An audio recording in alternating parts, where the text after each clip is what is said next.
బాబాయ్ మొన్న జగన్మోహన్ రెడ్డి గారు 2024 గాను మేనిఫెస్టో రిలీజ్ చేశారు. ఎలా ఉంది మేనిఫెస్టో? మేనిఫెస్టో సూపర్గా ఉంది. పోయిన ప్రభుత్వాలు చేసినట్టు మన స్వతంత్రం వచ్చిన నుంచి ఎన్ని ప్రభుత్వాలు వచ్చినాయి, అన్ని ప్రభుత్వాల్లో కూడా చెప్పింది ఏది చేయలేదన్నమాట. మేనిఫెస్టో చెప్పడం, చెత్తపొట్టలు వేయటం. జగన్మోహన్ రెడ్డి గారు అది కూడా కాకుండా పోయిన 2014 నుంచే 19 వరకు చేసిన పాత ముఖ్యమంత్రి మనం చూసాము. ఆయన ఏం చేశాడు, 600 హామీలు ఇచ్చి అడ్డంగా బుక్ అయిపోయాడు. 600 హామీలు ఇచ్చి అడ్డంగా బుక్ అయిపోయాడు. ఈయన అలా కాదు, చేసిందే చెబుతాడు, చెప్పిందే చేస్తాడు. చెప్పిన దానికంటే కూడా అనుకూలంగా ఉన్న ప్రభుత్వానికి అనుకూలంగా అన్ని వనరులన్నీ సమకూడితే ఇంకా ఎక్కువ కూడా చేస్తాడు. ఎక్కువ కూడా చేశాడు. మొన్న పోయిన 2019 నుంచి రేపు నిన్న 24 వరకు కూడా ఏం చేశాడు, ఆయన చెప్పిన నవరత్నాలని ఒక 9 చెప్పాడు. ఎన్ని చేసిన 190 చేశాడు. ఇలాంటి చేసిన ముఖ్యమంత్రి ఆంధ్రప్రదేశ్లో మన స్వతంత్రం వచ్చిన తర్వాత ఎవరు చేసిన వాళ్ళు లేరనమాట. అలాంటి ముఖ్యమంత్రి మనకు కావాలని ప్రజలందరూ కోరుకుంటున్నారు, మేము కోరుకుంటున్నాము. అలాంటి ముఖ్యమంత్రి చేసిందే చెబుతాడు, చెప్పిందే చేస్తాడు. చెప్పిన ఎక్కువ చేస్తున్నాడు. అలాంటి ముఖ్యమంత్రి కావాలని ప్రజలందరూ కోరుకుంటున్నారు. మేనిఫెస్టో సూపర్ చేసినారు. ఇదివరకు చేసిన ముఖ్యమంత్రులు ఏం చేస్తారు, మేనిఫెస్టోలో అబద్ధాలు ఇప్పుడు కూడా ఏం చదువుతున్నారు, ఇంకా అబద్ధాలు ఎన్నో ఒట్టి ఏం చదువుతున్నారు. అవన్నీ జరిగాయి కాదు. జగన్మోహన్ రెడ్డి చెప్పింది కరెక్ట్గా చేస్తారు. అవ్వాతాతలకు, అక్క చెల్లెమ్మలకు, స్కూల్ పిల్లలకి, కాలేజీ పిల్లలకి అందరికి కూడా అనుకూలమైన విధానంగా ఆయన ప్రభుత్వం పరిపాలన చేస్తున్నాడు. జగన్మోహన్ రెడ్డి గారు చంద్రబాబు నాయుడు అబద్ధాలు చెప్పడు. చంద్రబాబు నాయుడు ఉన్నోళ్ళని తీసుకొచ్చి ఎమ్మెల్యేగా నిలబెడితే జగన్మోహన్ రెడ్డి గారు మామూలు సామాన్య మాలను తెచ్చి సామాన్య మాలకు ఆయన సాధక బాధలు తెలుస్తాయని చెప్పి అలాంటివన్నీ పెట్టాడు తప్పక ఇలా డబ్బులు ఉన్న పెట్టి వాళ్ళు రేపు అంతా అయిపోయిన తర్వాత ఢిల్లీకి వెళ్ళి కూర్చుని వాళ్ళ దగ్గరికి వెళ్ళి ప్రజలు వెళ్తారంటే సామాన్య మానవుని టికెట్ ఇచ్చాడు. సామాన్య మానవుని గెలిపించుకోవాలని ఆయన కోరుతున్నాడు. బడ్జెట్ మాత్రం సూపర్గా ఉంది. ఇప్పుడు చంద్రబాబు నమ్మే అవకాశం లేవంటావు మరి జనాలు? ఒకసారి చూశారుగా, 2014 నుంచి 19 వరకు చూశారు. 600 హామీ నుంచి అడ్డంగా అబద్ధాలు ఆడాడు. నిజంగా చెప్పిందే చేశాడు, చేసింది చెబుతాను అనమాట. కుర్రోడు ఏదైనా కరెక్ట్గా చేస్తున్నాడు, కరెక్ట్గా చెబుతున్నాడు, ఒక పద్ధతిగా చెబుతున్నాడు. మేనిఫెస్టోని ఏం చేశాడు తెలుసా, ఆయన ఖురాన్గా, బైబిల్గా, భగవద్గీతగా భావిస్తాడు. ఆయన చెత్తబొట్టలు వేసి అదే చెప్పిన మాటలు మర్చిపోయి వాళ్ళ కులానికి వాళ్ళ మతానికి ఒకరు చేసుకుంటారు తప్పక ప్రజలను పరిపాలించే విధానం ఆయన దగ్గర అసలు లేనే లేదు.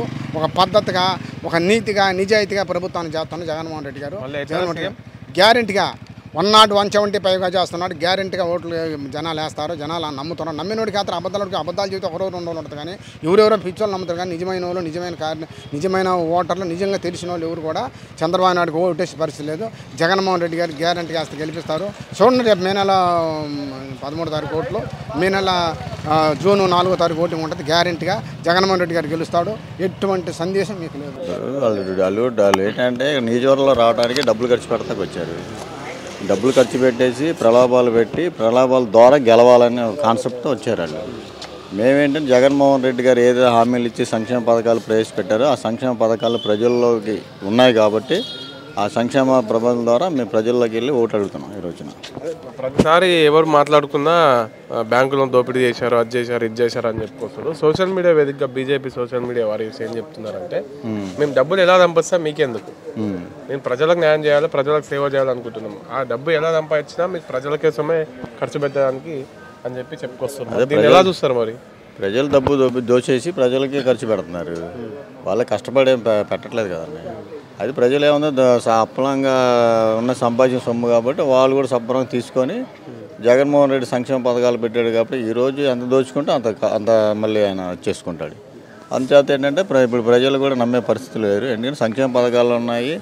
ఆల్రెడీ ఏంటంటే ఎవరైనా డెవలప్మెంట్, అభివృద్ధి గురించి, అలాగే వాళ్ళ ఇళ్లలో ఏదన్నా మేలు జరిగింది కాబట్టి జగన్మోహన్ రెడ్డి గుర్తించుకొని ఏదైనా ఓటు బ్యాంక్ చేస్తారు. కానీ ఇలాగ వచ్చి వెళ్ళిపోయిన వాళ్ళు ఇప్పుడు ఈ పశ్చిమ నియోజకవర్గంలో బీజేపీ అనేది లేదు.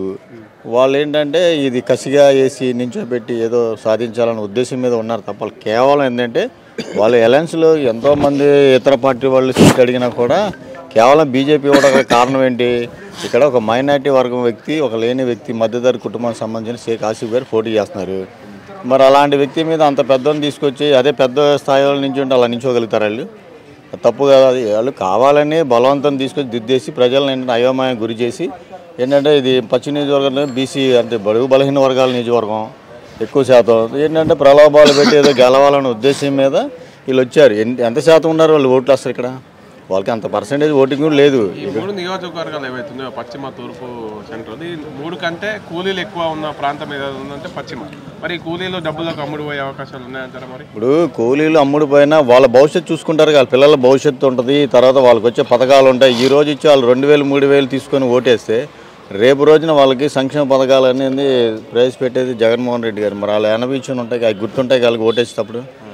మరి దాన్ని బట్టి మరి ఎవరికి ఓటేస్తారు? జగన్మోహన్ రెడ్డి గారికే కదా వేసేది. గెలిస్తే ఆసిఫ్ గారు ఎంత మెజార్టీతో గెలవచ్చు అనుకుంటున్నారు?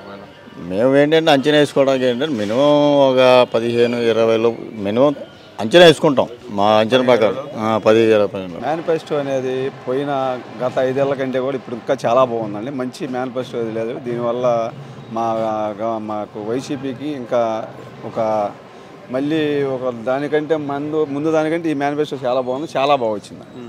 అంటే అందులో పెట్టినా అని చెప్పి కొద్దిగా పెట్టినాయండి. పోయిన 5 సంవత్సరాలు అమ్మఒడి 15,000 ఇచ్చారు. ఈ సంవత్సరం 2,000 పెంచాడు. పోయిన సంవత్సరం పోయిన 5 ఏళ్లలో పెన్షన్ వచ్చి 3,000 ఇతల వారికి పెంచుకుని వెళ్ళాడు. ఇప్పుడు 3,500 చేశాడు. ఇంకా అంతకంటే ఏం కావాలండి? మేనిఫెస్టో అనేది చాలా బాగుందండి. రైతులకు రుణమాఫీ అనే పథకం లేదు కదా? ఉందండి. రైతు రుణమాఫీ పోయినసారి 13,000 చేశాడు. ఇప్పుడు దాన్ని డబుల్ చేశాడండి. డబుల్ పెంచుకుంటూ వెళ్ళాడు.